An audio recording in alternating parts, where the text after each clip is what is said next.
did not just drink blood today. It claimed a soul. The future of the Red Lands was never going to be decided by mere steel, but by the weight of a sacrifice so profound that the mountains themselves wept stone. Witness the fall of a legend, the shattering of an empire, and the birth of a nation from the ashes of its greatest heroes. Prepare yourself. The final cry of the Red Lands is about to echo through eternity. The gray veil of smoke hanging over the valley didn't just drift away. It was torn apart by the first scream of the final battle. This was no longer a tactical engagement. It was a primal collision between the old world and the new. The invaders stood in rigid silver lines, machines of war encased in cold iron that felt like an insult to the living earth. Opposing them stood the unified tribes, their skin painted with the ashes of their ancestors and their shields reinforced with the bones of the great beasts they once hunted. When the two lines met, the sound was like a mountain splitting in two. The obsidian spears of the mountain hawks shattered against the iron breastplates, but the warriors did not retreat. In the eye of the storm, the two tribal leaders stood back to back, a singular island of defiance in a sea of steel. When the great leader's horse was hamstrung by a hidden blade, the world seemed to slow down. As he fell, his warriors did not falter. They surged forward, throwing their own bodies onto the enemy's blades to form a living rampart of flesh. They weren't just protecting a man, they were protecting the last hope of a free world. Blood soaked into the dry clay, turning the Red Lands into a literal haunting reality. As the sun reached its zenith, the tribes began to buckle under the sheer weight of the enemy's superior technology.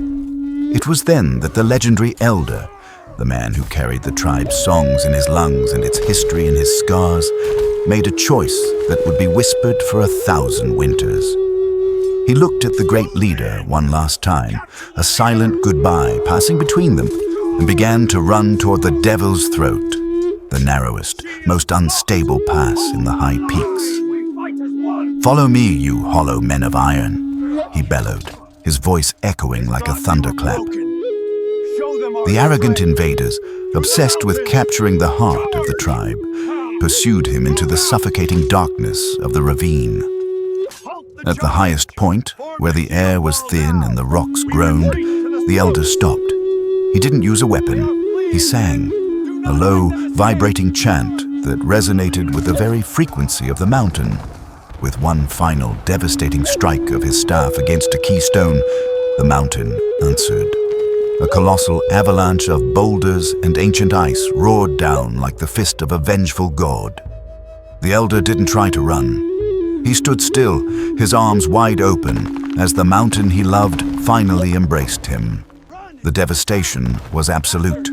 The bulk of the enemy army was buried under millions of tons of stone, their iron armor becoming their metal coffins. The earth had spoken, and it had rejected the invaders with a roar that shook the horizon. A hollow, haunting silence followed the crash. Then the sky broke. A torrential, freezing rain began to fall, as if the heavens were trying to wash away the sins of the day.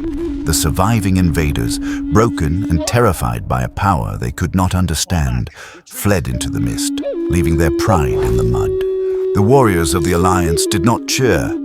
They walked through the carnage in a daze, searching for the fallen. When they reached the base of the rock slide, they found nothing but the elder's shattered staff resting atop a mound of stone. The great leader knelt in the red mud, the rain mixing with the tears on his face. This victory didn't taste like honey. It tasted like salt and iron. It was a somber honor, a freedom bought with the currency of their most precious lives. As the weeks passed, the wounds of the land began to scab over. The Alliance, once born of fear, was now fused by blood.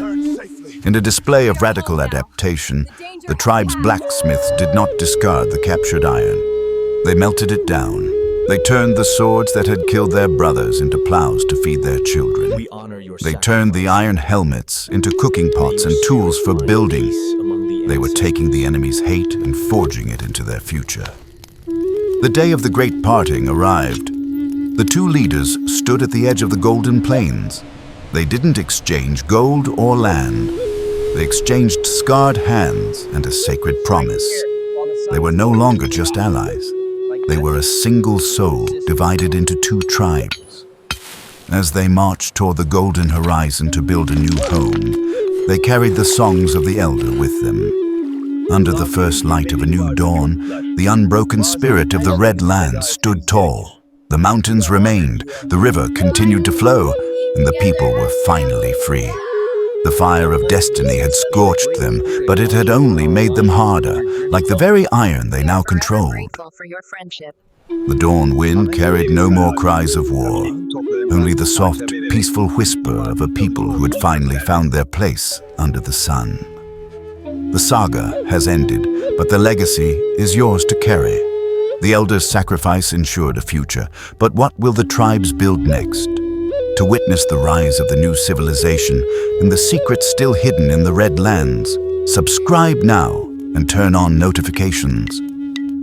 The story of the unbroken spirit never truly ends. It lives in you.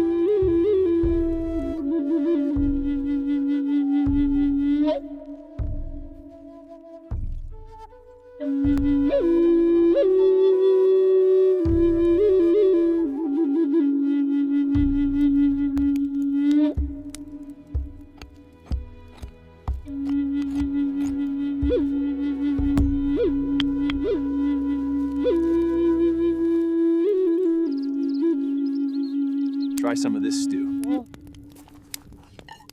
Thank you. The berries are very sweet.